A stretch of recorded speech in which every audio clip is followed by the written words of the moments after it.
Webster defines crunch time as a critical moment or period, like the end of a game, when decisive action is needed. Every sports fan knows this time in the game.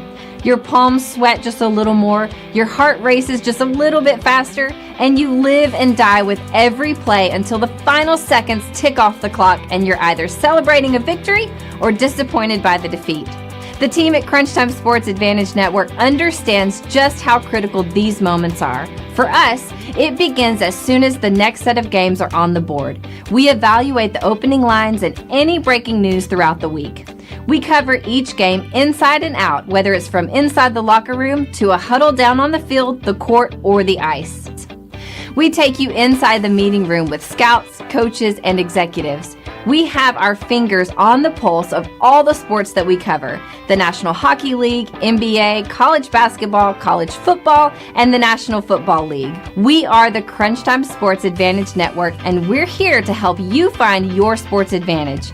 After all the data has been crunched, we then turn it over to Kenneth for the best analysis around. His unique perspective in both understanding the data and how it applies to the game and how you win is the Crunch Time Sports Advantage. Are you ready? The Crunch Time Jet is fueled and ready for takeoff, and the Crunch Time Express is about to leave the station. Your VIP pass has been approved, so all aboard.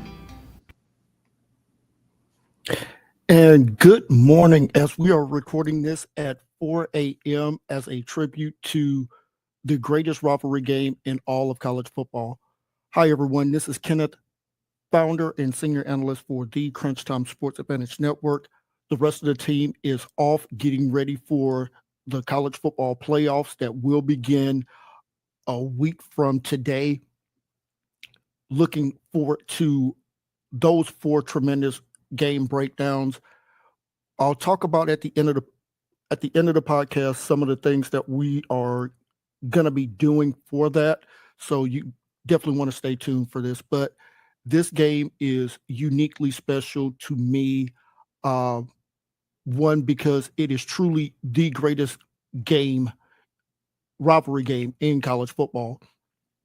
And that's why it's been dubbed America's game. The Black Knights of Army versus the Midshipmen of Navy. And this game is the best rivalry game in college football. It surpasses the Iron Bowl between Alabama, Auburn. It surpasses Michigan, Ohio State for one simple reason. There is no college regular season game that is more listened to around the globe than this college football game. You think about it, every military base, every ship will have this game on in some form or fashion, whether it's listening to it on the Armed Forces Radio Network, which I had a pleasure of listening to it for 4 years while I served in the Navy. Family ties on both. Uncle Ed was a chief in the Navy. Uncle Reach was a member of the Air Force. And of course, my dad was a member of the United States Army. So it is with great pleasure that I get to talk about this game. So this one is going to be a very unique breakdown. It's really a tribute to all the young men that are going to be playing in this game. Most of them will be playing in their final game. So let's get to this very special breakdown. This year's Army-Navy game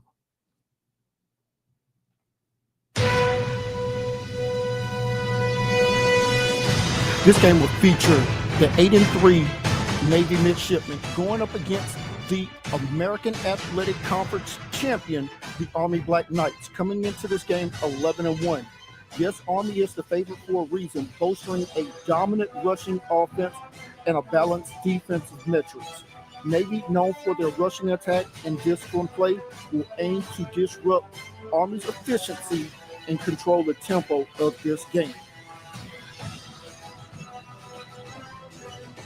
Folks, when you look at this matchup, two of the most storied programs in college football meet as we head to Landover, Maryland 3 p.m. Eastern time, only on CBS. We'll go ahead and talk about the point spread because it it it's important for this matchup. Army is favored currently right now by looks like 6.5. The series record all time. Navy has a 62, 55, and 7 lead in this rivalry. And when you look at over the last 12 meetings, the losing team has failed to score 17 points. We could see a little bit of difference in this one, but I would prepare for a game that both teams are extremely familiar with each other. Both will be extremely well prepared. The meaning of this game could be decided by a few high leverage plays, fourth down, and red zone efficiency in particular may be crucial in this matchup. I'm going to highlight a couple of players here. Navy safety Ryan Lane III. He's forced 3 fumbles this season and was picked as a semifinalist for the Jim Thorpe Award. That goes to the nation's best defensive back. In Navy's 8 wins this year, the midshipmen have outscored their opponents 94-7 in points in turnovers. In their 3 losses, they were outscored 48-0. You think about that struggle game that they had against Notre Dame. I think they had 6 turnovers in that ball game. Same thing against Tulane. They had several high leverage turnovers in that ball game. Also for the Army Black Knights, let's highlight quarterback Bryson Daly.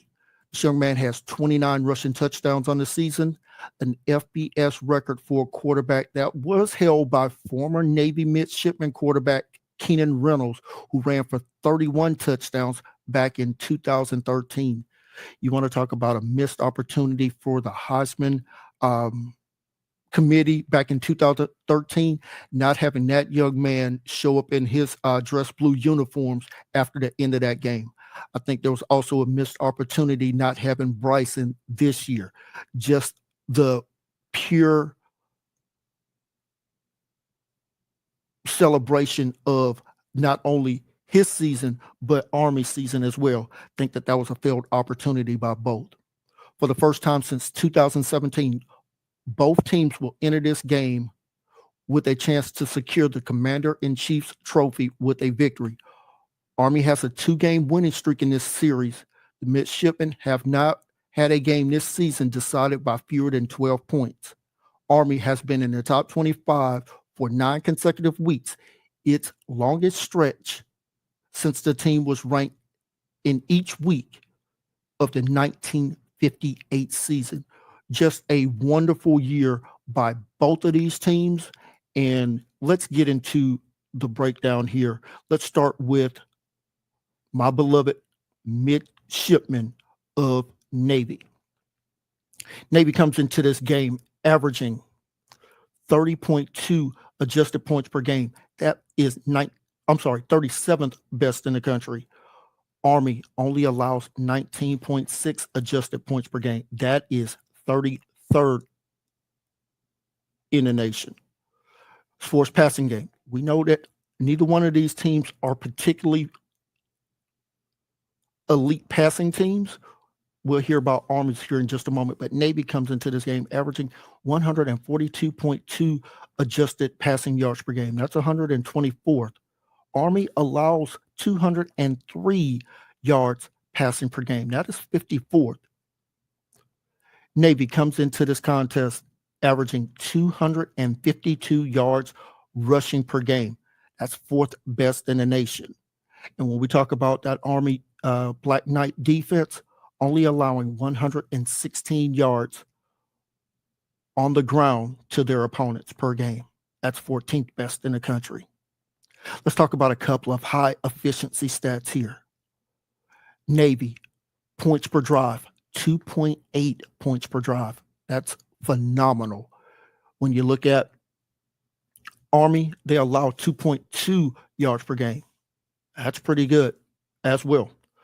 Yards per play.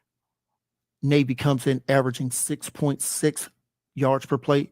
That Army defense allows 5.8. So there's some big plays that can be had on this Army defense.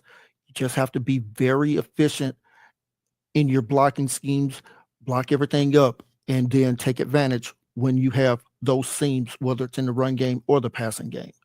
Let's take a look at third down conversion because that is a number I'm always going to highlight. Navy's offense averages 34.3% conversion on third down, while Army allows their opponents to convert 45.7% of the time. So if you can get into third and short, you have the opportunity to convert against this Army Black Knight defense. Now, let's talk about the matchup summary. Navy's rushing attack, as I mentioned, ranks fourth nationally, and it is their primary weapon. However, it faces a Navy elite rush defense, which ranks 14th and could present a significant challenge. The Navy passing game, which has been among one of the worst in the nation, but when you consider Army's defense, might not be heavily tested. This is a matchup where I truly believe if Navy is going to pull off this upset, they're going to have to throw the ball in this game on Saturday afternoon. All right, let's flip it over to that Black Knight offense. Once again, the champions of the American Athletic Conference beating Tulane last weekend in a phenomenal game. There is the Army Black Knights. Let's take a look at their offense. They come in averaging 25.2 points per game. That is 72nd in the nation. The Navy defense allows 22.5 points per game. That's 52nd in the nation. As far as passing game goes, we talked about it. Army, when you look at their passing attack, 63.3 passing yards per game. That is the worst in college football, 134th. Navy allows 247 yards passing per game. So if Army was able to take advantage of some of those pass deficiencies, Army could put up some significant points in this ball game. But let's talk about the best rushing attack in all of college football, and that is the Army Black Knights. You heard me mention that Navy was the fourth best. Army comes in averaging right at 290 yards rushing per game. Once again, like I said, the best in the nation. They're going to face a Navy rush defense that allows 158 yards rushing per game. That's 66th in the nation. Let's talk about some of those efficiency numbers. For their offense, Army averages 3.2 points per drive. That is absolutely phenomenal. Anything over a field goal per drive means that you are finding a way to end drives with points, whether it's a touchdown or a field goal. You don't average over 25 points per game without being very good on the offensive side of the ball. This Navy defense allows 2.2 points per drive. That's still phenomenal defense there. Sports yards per play. Army, 5.9 yards per play. And for Navy, that's what they allow, 5.9 yards per play. So expect Army to have some very big plays in this ball game. When we look at Army's fourth down conversion, Army is converting on fourth downs at a 46.7% clip. Navy allows their opponents to convert at a 44.8% clip. Here's the matchup summary for Army. Army's rushing attack is the most dominant in the nation, and it matches up very favorably against this Navy average rush defense. Army's passing game is almost non-existent, so they will lean heavily on the ground game.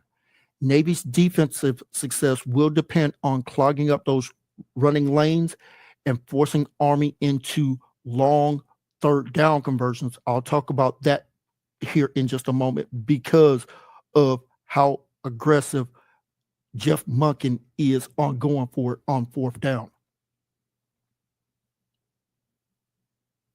Let's talk about that coaching breakdown here.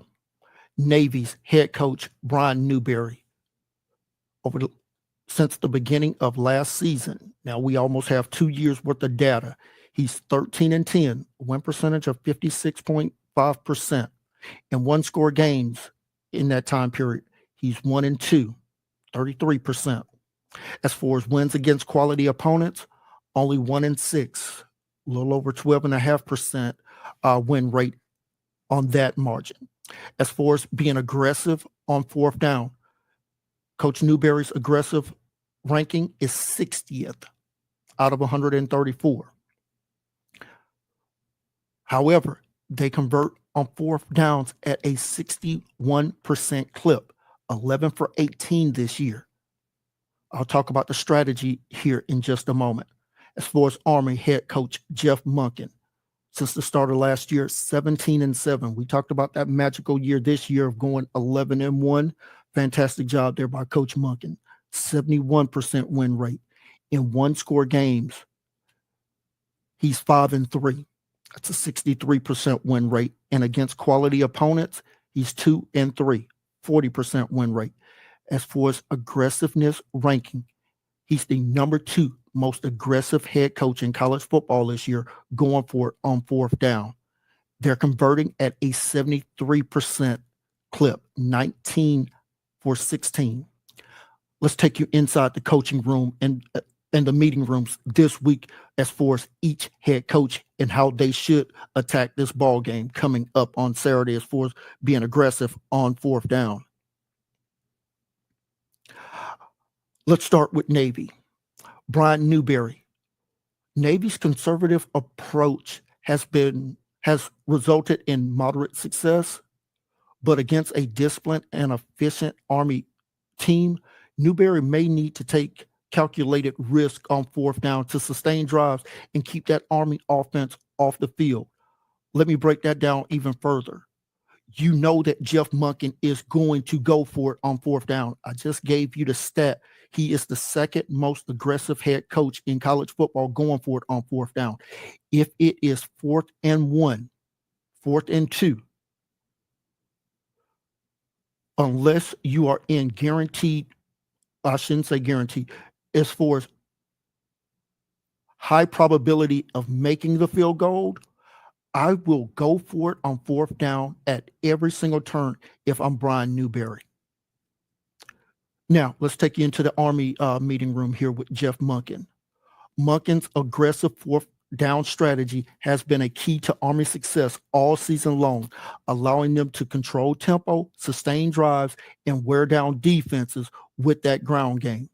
Expect Monken to continue to utilize this approach, particularly once Army gets near midfield and right up until the green zone. The green zone is about the 30-yard line. So I expect Jeff Monken to be extremely aggressive in this ball game because that's who he's been all season long. Let's talk about some situational metrics as far as the turnover margin. Both of these teams have been absolutely phenomenal in taking care of the ball and forcing turnovers. Army, plus 10 turnover differential. That's 11th best in the nation. Navy, just slightly better at plus 12. Now, Army's played one more game, but as far as that turnover margin, Navy being 7th, Army being 11th, not a surprise when you know the service academies. As far as penalties per game, would you expect anything less from young men who are being trained to battle in combat, that they would be very disciplined? Well, that's what we get year in and year out with both Army and Navy. Navy averages 4.9 penalties per game for 41.5 yards. Army, 4.2 penalties per game for 41.7. Do not expect a lot of penalties to be called in this ball game. That's due to those young men in the discipline that they have to have in their service careers. It's also translates over to the football field. As far as special teams go, big advantage here to Army. Navy's converting field goals at a 68.8% clip. Army almost 89%. Let's get to the betting analysis here. This game opened with Army as a 4.5-point favorite. As I mentioned earlier, that line has been beefed up to where now Army sits as a 6.5-point favorite. We may touch 7 briefly before kickoff. It's going to be interesting to see how that plays out. Currently, right now, Army is getting 95% of the handle and 93% of the bets.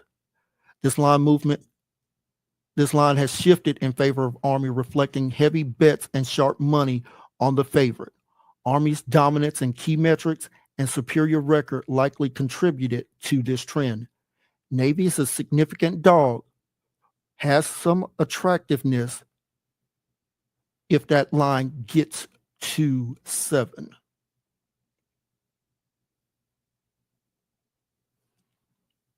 Let's give some key advantages here. For Navy, their strong turnover margin and disciplined play. Potential to disrupt Army's rhythm by strategic risk going for it on 4th down. As far as Army, their elite rushing attack and 4th down efficiency, superior special teams, and coaching aggressiveness in this contest. I truly believe this is going to be a special game from start to finish, with the walkout by all of the members there of the Army and Navy Academy. The flyover, the pageantry of this game, it is unlike anything else in college football. And then the post-game celebration by both teams, it is absolutely worth tuning in for all 3+ hours of this contest. You know where my heart is, folks. I can never go against Army. So this is not a play that I will recommend, but just from a pure proud former Navy serviceman, I will say this: if that line touches 7, I will place a small pizza bet on Navy to cover the 7. I will tell you this: the total currently sits at 39 and a half, it looks like. Now, typically, these games are an automatic bet to the under. I don't know if this game stays under this year. It's very well possible. If Navy is going to win, this game will definitely have to hit the under, because I don't think Navy wants to get into a scoring contest with Army in this contest. But it is going to be a fantastic game. Enjoy America's game, the greatest rivalry game in all of college football. The Black Knights of Army versus the Midshipmen of Navy. And as I get ready to wrap up this special edition of the pod and talking about America's game, let me let you in on what's coming down the path for us starting next week. We talked about our big show where we will be breaking down the first round of the college football playoffs. That will be back in our normal time slot. Also, the website will be back up and running here before those games start. So if you want to purchase one of those college football playoff packages, we'll have that on the website. But if you want to go ahead and get one early, send me a message on Twitter at CrunchTimeVIP. Just send a direct message there, or you can email us at contact@crunchtimesportsadvantage.com.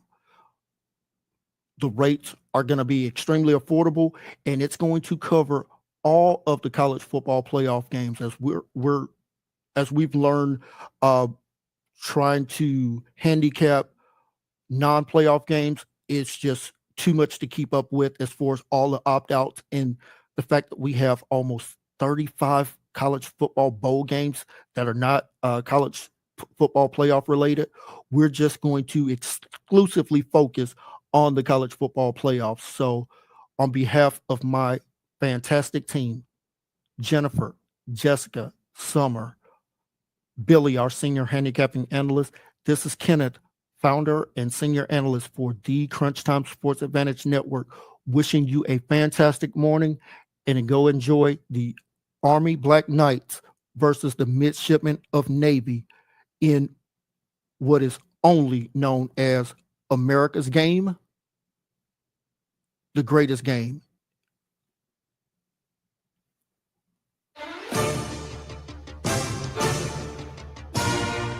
Enjoy your Friday, and we'll see you back here next week for the big show, first round edition of the college football playoffs. As always, take care and God bless.